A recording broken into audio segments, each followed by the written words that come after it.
Why do you think that search and discovery is just so hard? It depends on who you're in the room with. It really has a big effect. If you're there alone, it's simpler. The more people in the room, the harder it is to come to a decision.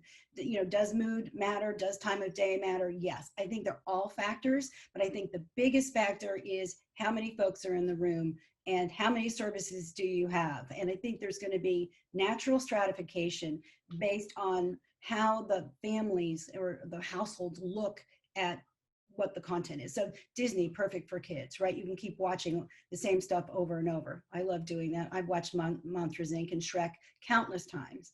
And so that's one way of helping stratify. And then when you think about movies, HBO Max, I think by far and away has the most movies, but Netflix has that long, deep library.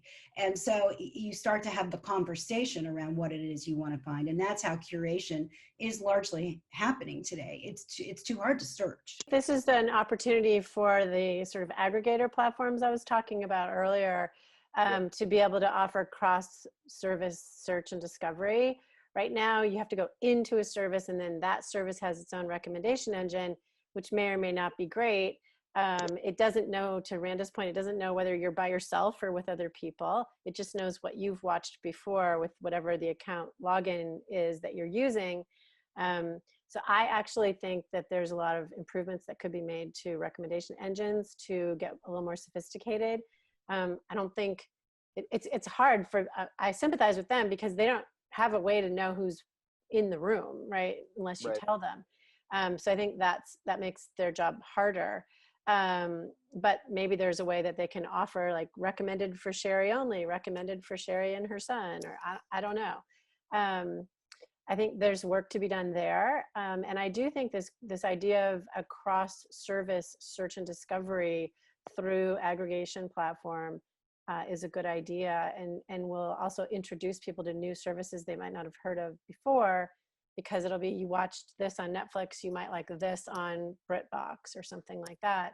I think there's a lot of opportunity there. It's literally what Sherry said. You have to go in and out of the apps and then hope that you're being shown what makes sense for you. And the thing is, the less you use the app, the worse the recommendation becomes.